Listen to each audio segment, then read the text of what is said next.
Get started. Hello. Well, Come in. We've got more people. representing the 9th Street. 9th Street in the house.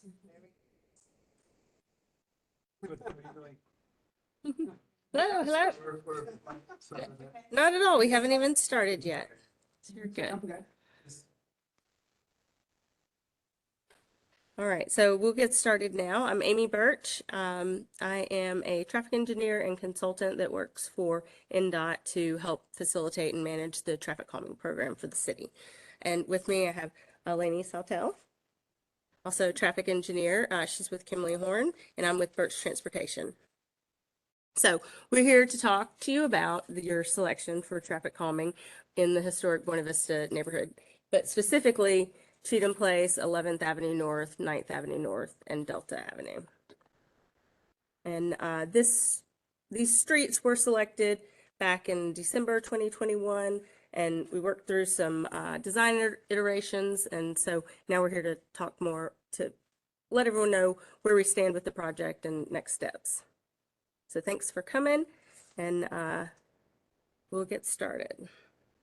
So what's traffic calming? We're going to go back with some preliminary kind of background info just for anyone that's not been involved already in the process. So traffic calming in this program, the Neighborhood Street Traffic Calming Program, focuses on residential streets, strictly residential streets. And these are physical solutions that we install on the street to change behavior and encourage lower speeds on these residential streets. So our primary goal is speed reduction.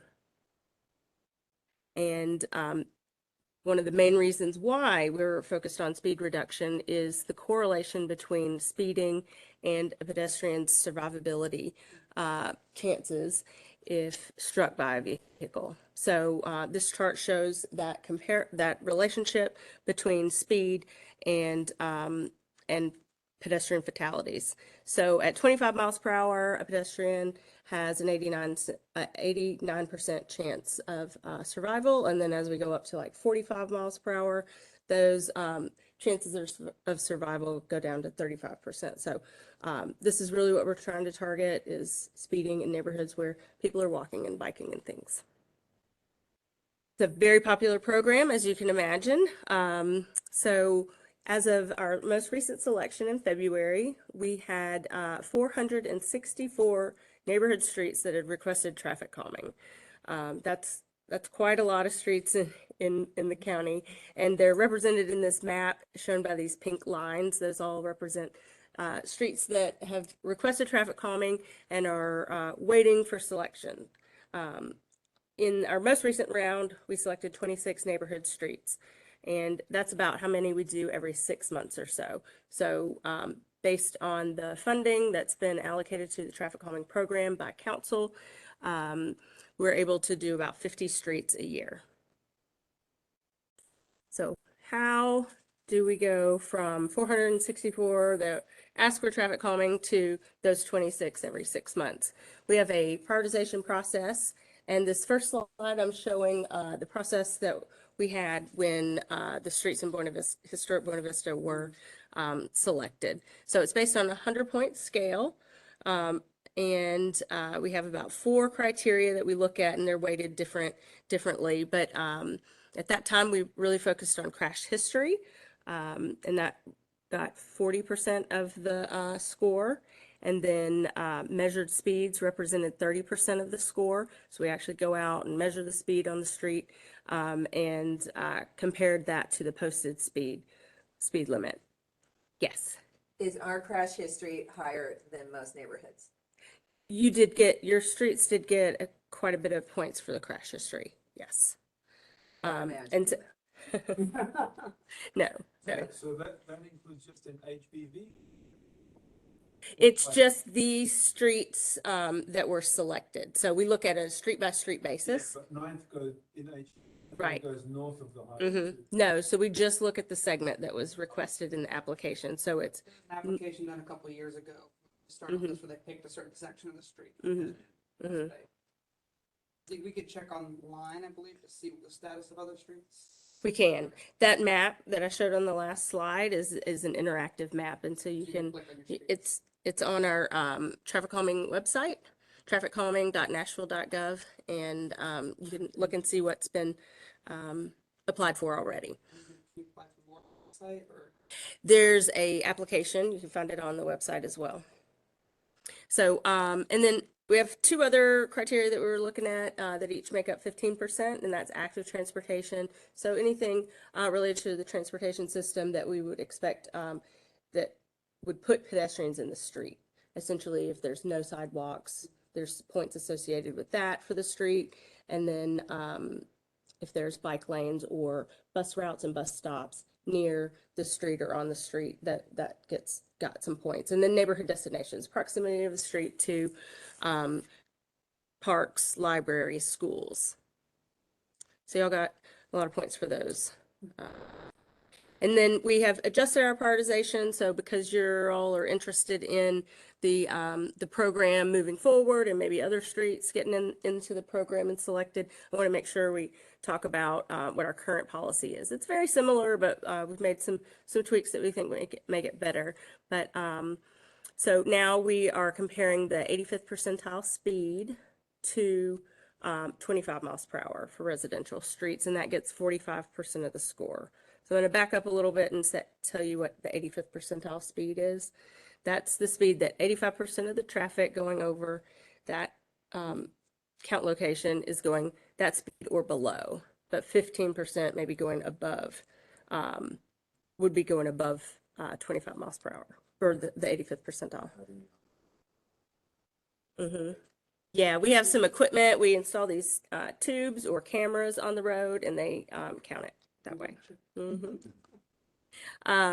This now our policy incorporates volume, and a lot of that is so that we make sure we're not putting these some of our physical devices on streets that have too much volume. So we also is allocated 25% of the score. And then trip destinations is still in there, but it's gone down to 5% of the score. And the non-driver accommodations, that's the lack of sidewalks, presence of bikeways, bus stops, things like that, gets 15% of the score still. And then we've added this vulnerable user injury and fatality criteria, and that's worth 10%. And so we look back at 10 years of crash data for that street, and if there's been a pedestrian injury or fatality on the street, then there are points associated with that. So we're trying to target those locations that have real pedestrian issues and safety issues that have happened. So like I said, we look at each street on a street by street basis that has been requested. So it's possible that an application may have 4 streets on it, but 1 street gets selected, and the others may not in that round. So we focus our efforts on the streets that have the greatest need and align with this prioritization. So the streets that are at the top score the highest, those are the ones that are selected. And you had a question? Yes, ninth. Sidewalks. So I'm assuming it made up for it. Right, some other pieces of the criteria. And so that's why we kind of have a bunch of different criteria, because every street's not the same. The streets in, in other, more rural parts or suburban parts of the city don't have the same characteristics of urban streets. You may have more pedestrians walking around, more bus stops, things like that. So it's a real mix of criteria, but and then the results end up being all over the county based on this prioritization. So it's not just focused on urban, and it's not just focused on suburban when we get the results of the analysis. So this map here is just showing the segments of the streets that are we're talking about this evening. Delta and 9th between Garfield and Taylor Street, and then Cheatham Place between Arthur and 11th, and then 11th between Cheatham and Jefferson. So when these streets were selected, at the end of 2021, I think it was, Delta, Ninth, and Cheatham all scored in that, in the top 25. And so we did those all together. And 11th was also added. So let's talk a little bit about our toolkit, what we do on these streets to modify behavior and reduce speeding. We do a lot of speed cushions in this program. These are rubberized devices that are they're modular, and we can fit them together in various arrangements here, depending on the width of the street and the other characteristics of the street. They are vertical devices meant to be driven straight over. They're wide enough that a passenger vehicle does not can't straddle them, but the emergency vehicles can, like ambulances and fire trucks, because they have a wider wheelbase. They have pavement markings on them, as you see, that make them visible at night. We also pair them with warning signage, as you see in the picture on the right, that has an advisory speed of 20 miles per hour. This on the lower right is a profile picture, kind of down low next to the pavement, to show it's 3 inches high, and they ramp up and then down. This one over here is 10.5 feet in length as you go over them. So these are kind of bread and butter in this program. We like them. They're very effective, and the neighborhoods and where we're placing them really like them too, for the most part. Also similar material and similar treatment, but we do speed tables. These are devices, they go all the way the length of the street. They are flat on top, so they don't have the gaps for the emergency vehicles to straddle them, but they're also still effective.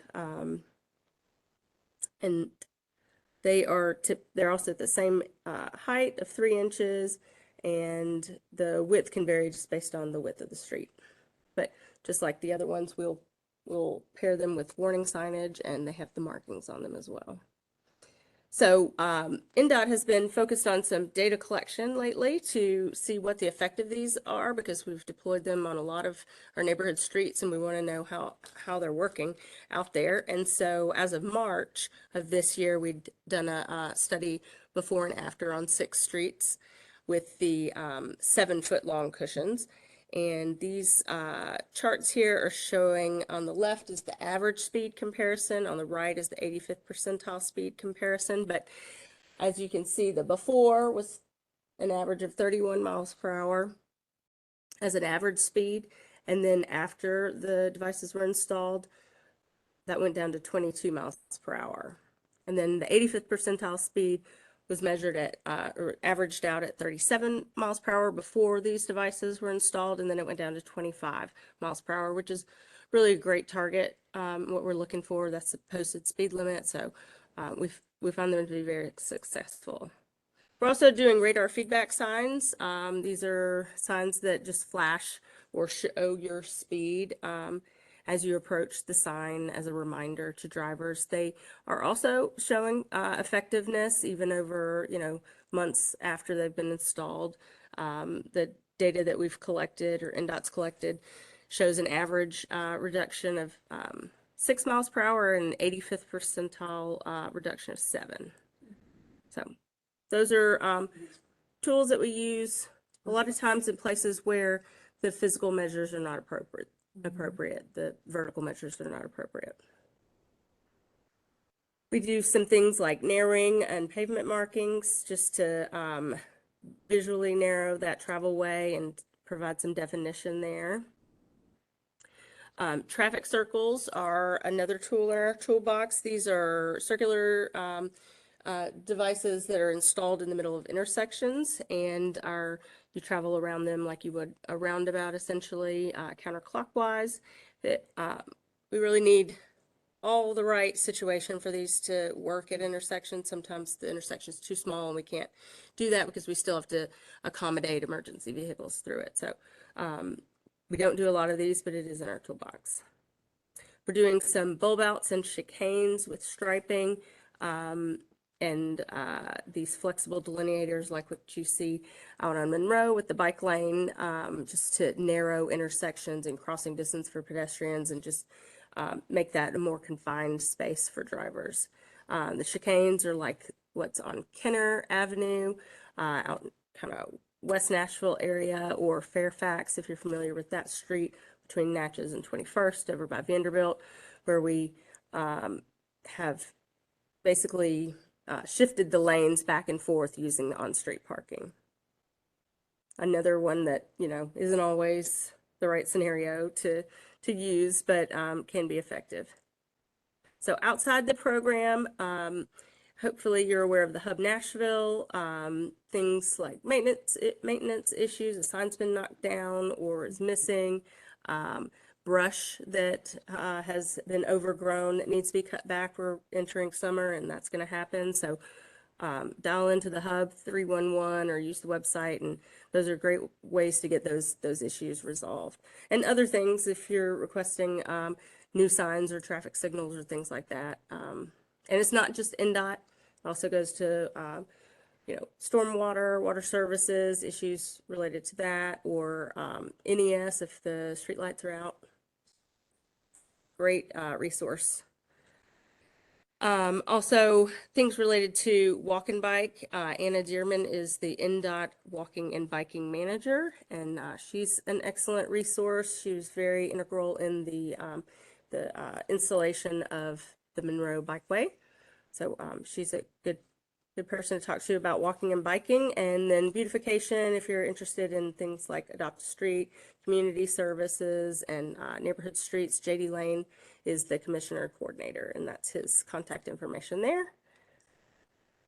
All right, so let's talk about the plan that we have proposed and prepared for your street, your streets. Let me orient you, because every time I look at this plan, I'm like, where are we? So north is to the left of the screen.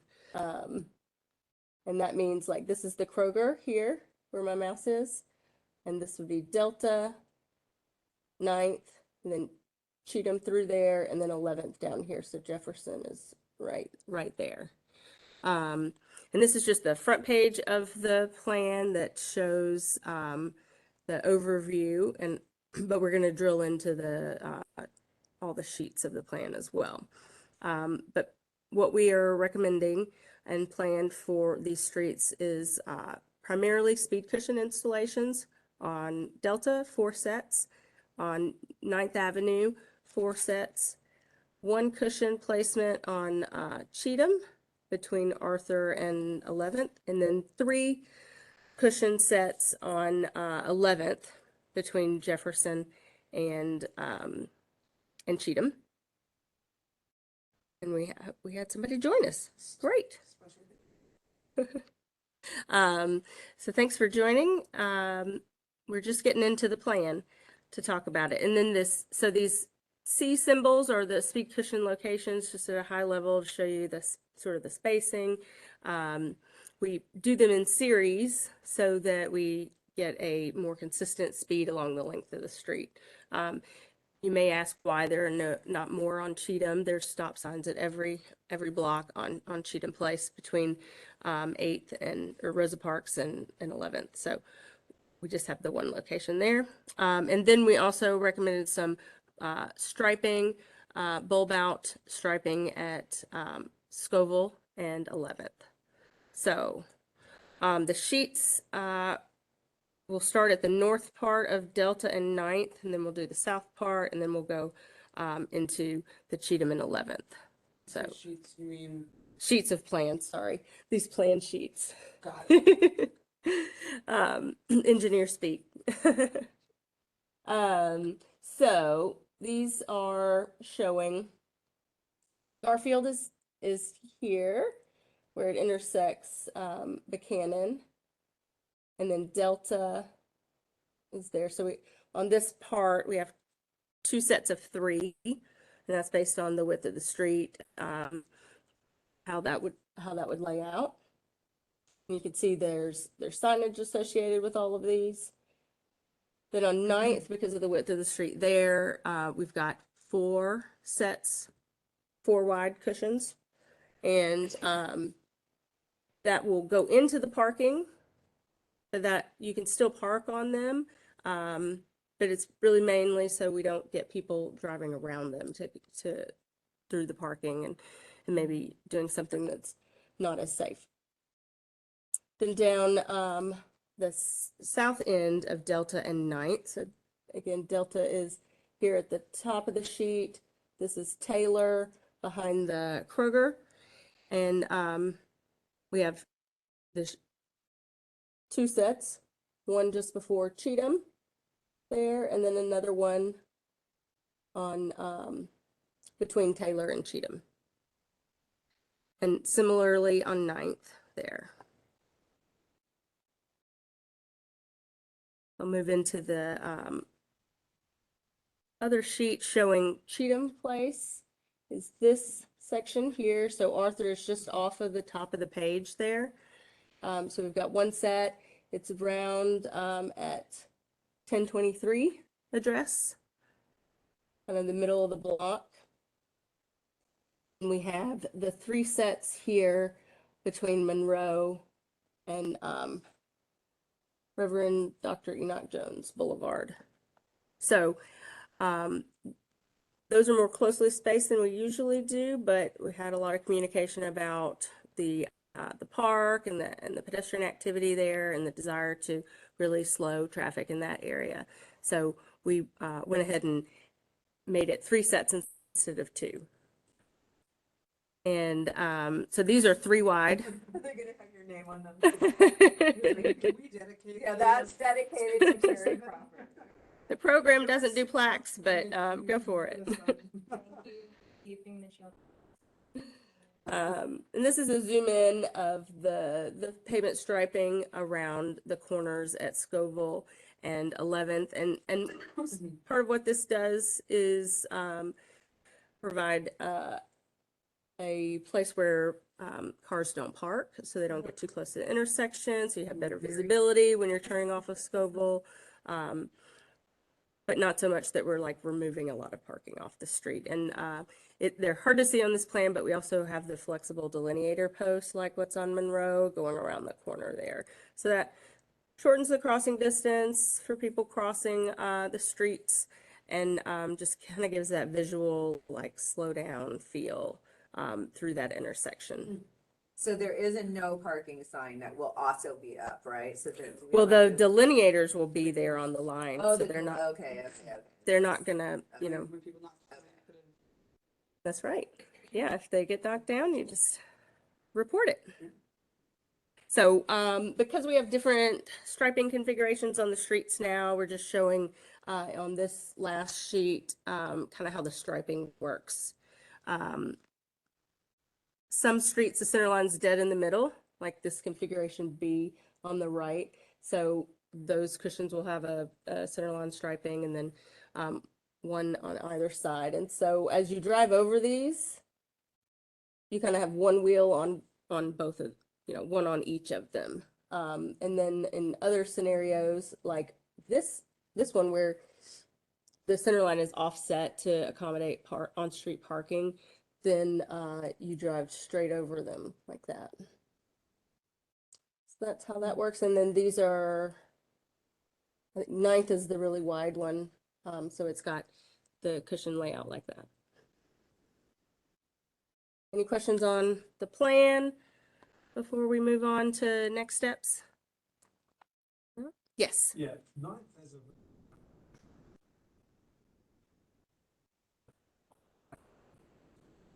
Mm-hmm. But it's not.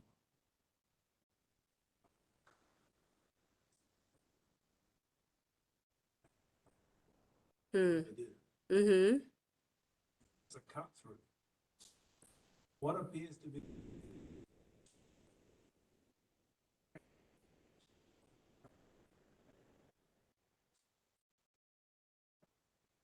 So they go up to People who use Buchanan, that little cut through want to go fast. Garfield. Yeah. And so either to take you, either something needs to be done, or something we need traffic calming. Something we could add as part of this, or would you have? That would be something else. I just want to raise Hmm. that. 'Cause Yeah, it's- thank you for that. And I'll repeat the discussion in case anyone can't hear you from out there. You There's, know what I'm talking about? Which yes. one I'm talking about. Yeah, and it's off my map here. I was, It's, oh no, it's the Technically, next, that little this one, street's this called one. Mary. I've seen it listed as Mary, Mm-hmm. but it's lucky if it's 100. We can go up there. Yeah, Yeah. and I've seen semi-trailers get, because we live just Mm-hmm. personally, and I've seen semi-trailers get stuck there in the middle. And it's just like everyone uses it. It's a, Mhm. so that should be. Have, nobody's raised this to the hub, I guess, that you know have. Can you put, where would you categorize that under? Mm-hmm. They did it.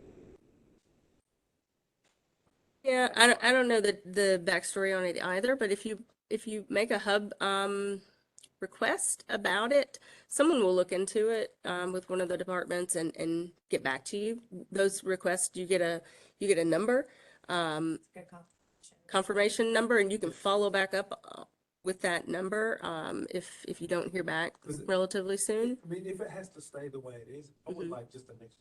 I see. Mm-hmm.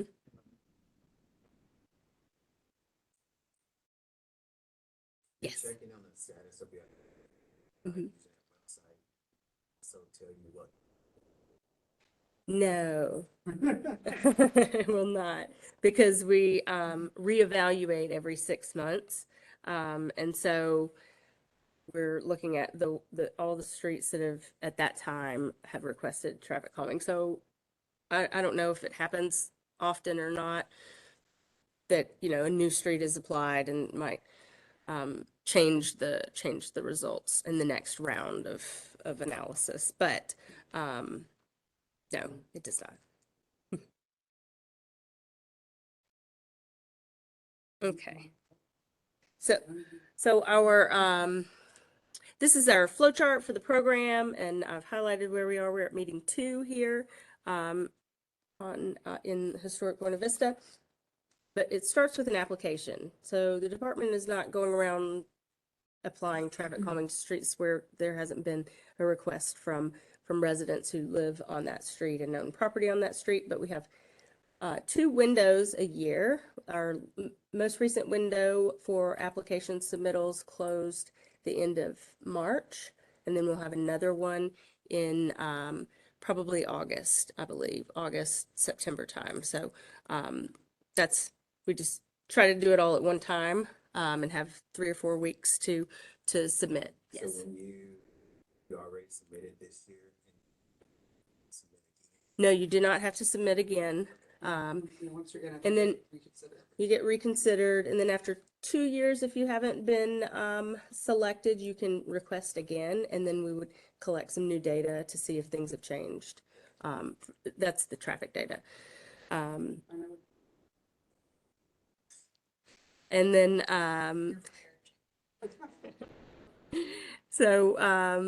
then the prioritization and selection, that's what we do. We go out and collect all this data. We get the information from Metro about where the sidewalks are and not, because those change every year. We're building sidewalks every year, and so those things change. So we update the model every time we do a selection, and then the streets that score at the highest in that prioritization are the ones that are selected for that round. So then we will reach out and have the first meeting. We did that back a year ago or so, I believe. And then we go do our design and work with you all. We had some iterations with the design plan and changes working within the community group. And now we've advertised our second meeting. Since you all were selected, this group was selected, we're more proactive in providing information about the meetings on the NDOT side. So we send these mailers, you all got your mailers about the meeting. So you have the announcement. We're also doing these virtual meetings and recording them and posting them online. So our real effort is to make sure the information is shared and is available for those that are interested. So at our second meeting, we present the plan just like we have this evening. And then, as long as, the neighborhood is, we've hit the mark and the neighborhood's happy with it, we move on to the online ballot. And that would be our next step here. And that is also facilitated through a mailer card, and those cards go out to the property owners that have property on the streets that are affected by the traffic calming plan. They have unique IDs that we can correlate to addresses just to make sure we don't have like double votes or something like that. But the great thing about this, because we used to do a petition, you may have heard about the petition before. We used to do a petition, it could go on and on and on, but now we have this finite window. It's 6 weeks where we have a ballot opening. The date of the closing of the ballot is on the card, so you know that when you receive it, so vote right away. And then from there, if we have 66% of the people who vote are in favor of the project will move forward. Now, we do look at each street separately. So 11th will have its vote, Cheatham Place will have its vote, 9th and Delta and so on. So Are you able to see it like live, like 3 weeks in? Are you able to say to us, hey, nobody's turned it in on the street, we need people? Or So you all can check in with NDOT to inquire about the status before it closes. And Gil Thomas, who's the program manager, is a great resource, and he will help give you that information. So if you need to go out and reach out more to your neighbors, but he'll just give you a status of like, this is your percentage and maybe this is how many votes you have, I think. So you have that information before it closes. And then after it closes, all our ballot results are also posted online. So, once the day after the date on the card, or, a couple days if it's on a weekend or something. But you can check there, and that's where it'll be posted, and you'll have the answers. Now, the votes are anonymous. We don't post who votes or which properties are voting or anything like that, but we'll just give the percentage of favorable and not favorable. So also the difference in the ballot and the old way that we did it before with the petition was that we didn't know if people were against the project or it was just hard to reach them. And this way people can vote yes or no for the project. Yes. How many votes Per property owner. So it's property owners are the ones that will receive the postcards to vote. And so it's one per property, and property owners that own multiple properties on the same street only get one vote. Mm-hmm. What if you certain number of states? So there's not really I mean, we haven't run into a problem yet, and we've probably balloted 100 streets now. I think we haven't run into a problem where we haven't had enough votes to move forward, or not move forward, but to make a decision. And our favorable rate, or move into the project rate right now is about 90%, 91% maybe. So by and large, there's usually support for this, and it's been fleshed out through this ballot process. But we do have a few that have not passed the ballot, and if that is the case, we go back as the engineers and look for some less intrusive measures like the radar feedback signs and striping and things like that. So only the vertical measures like the speed cushion, speed tables are the ones that require this ballot voting. Yes.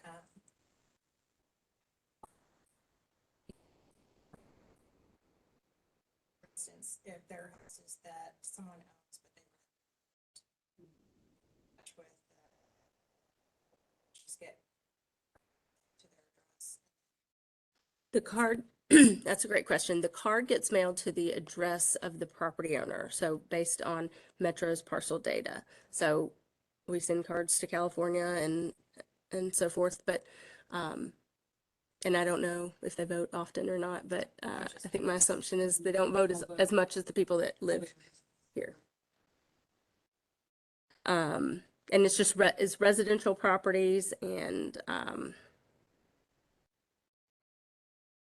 churches are now allowed to vote. Yes.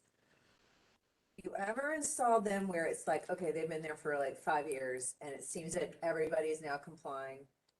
Shall we take them out? Have you ever reversed it and gone, let's see if we can train the behavior? Not to my knowledge.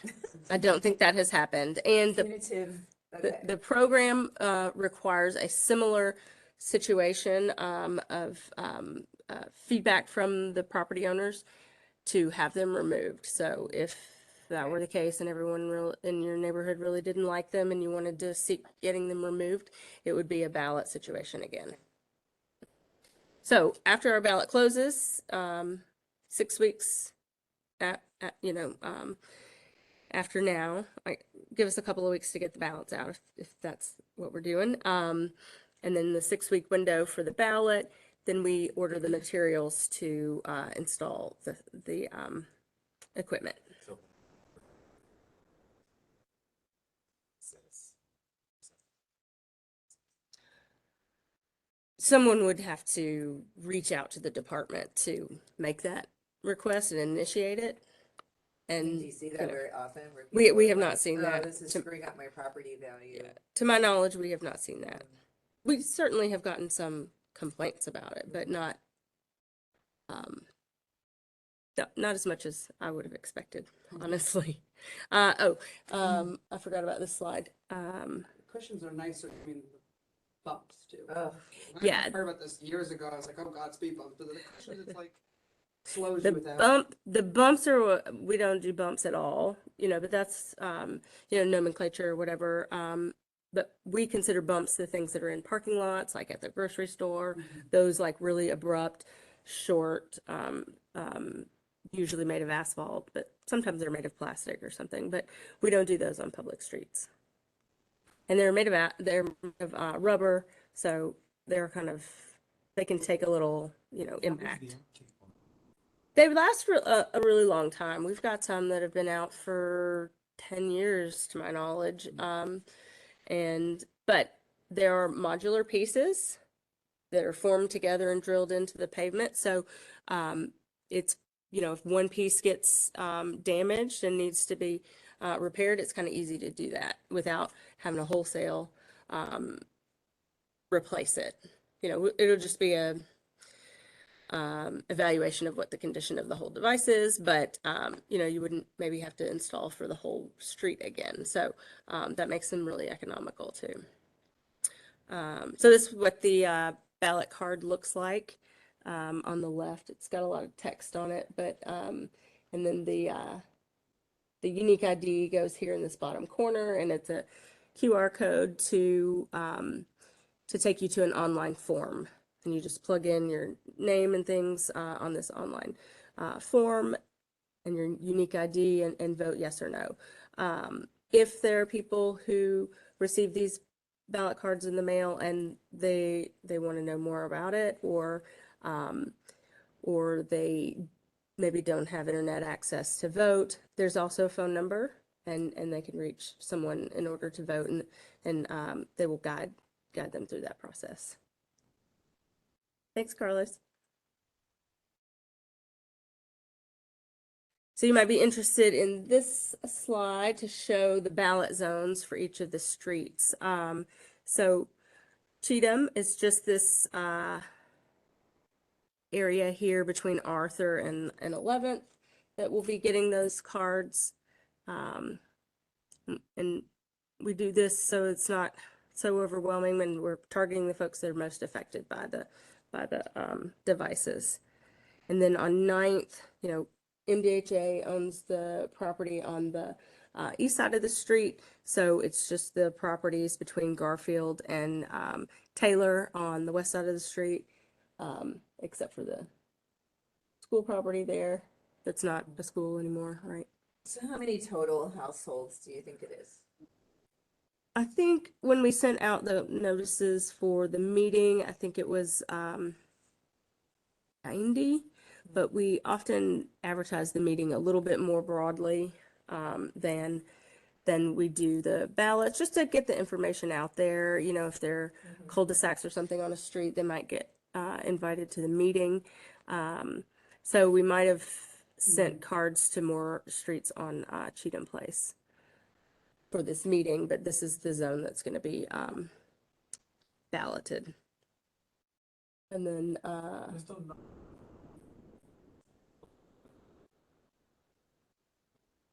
that's north of Garfield.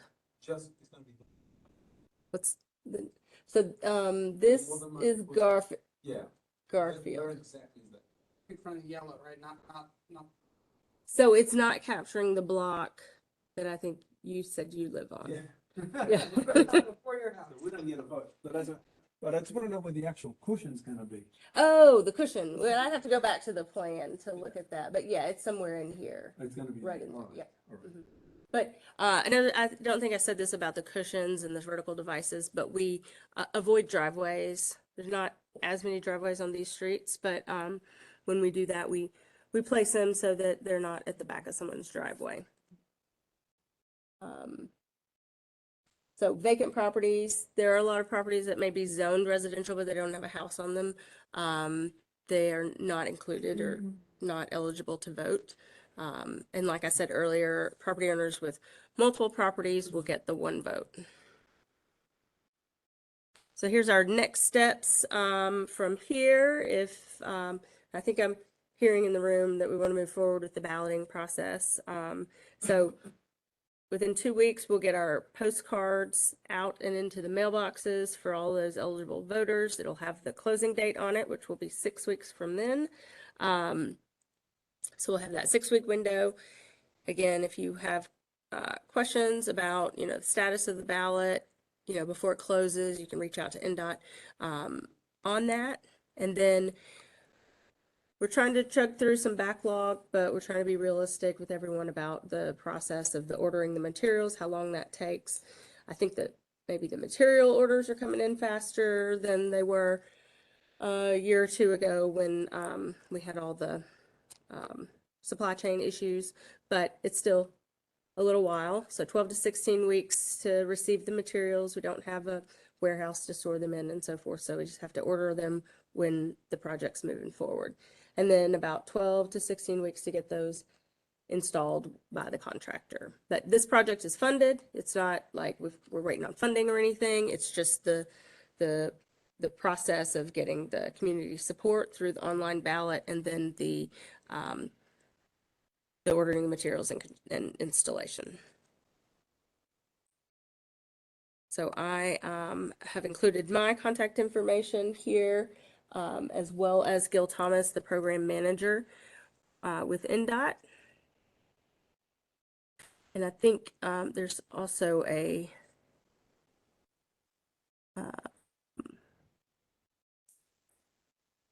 I was thinking there was another email address, but either of those, if you have any questions further about the process of the program or the status of your ballot or construction later on as we get to that.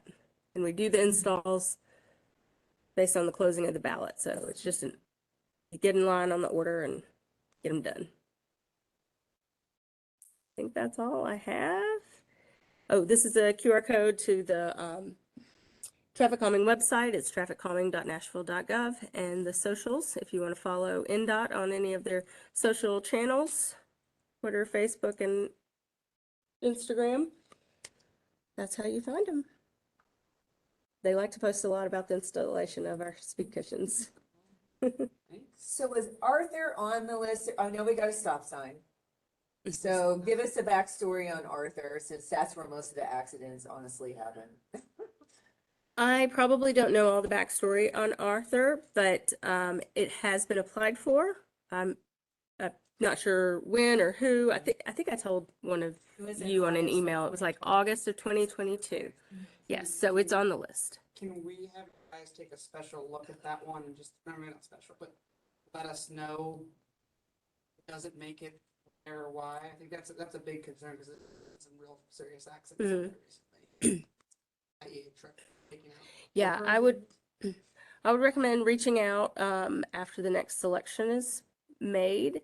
And maybe we can give you some, information on how it's scored and, you know, what the reasons are. But again, we have almost 500 streets that need to, or that have requested traffic calming, so it's a very great demand. And the next selection, you said it was fall at some point? I'm thinking it's in, we don't know exactly yet. We are working on the data collection now because at the end of March is when our last application window closed. So we're working on the data collection, and that takes a couple of months. So I'm thinking end of summer, early fall. But we're working hard to kind of keep it going. And so that's why we're glad to be here tonight. Thank you for reaching out and getting us back together. Thank you. And we're ready to see this one move forward. So I don't have anything else unless you all do. Thanks so much. Thank you. Thank you. About that little. I would put it in the hub. So the 311 is the phone number, or there's an app you can download on your phone, and it's really cool. You can even submit pictures through that. You shoot me a text too, I'll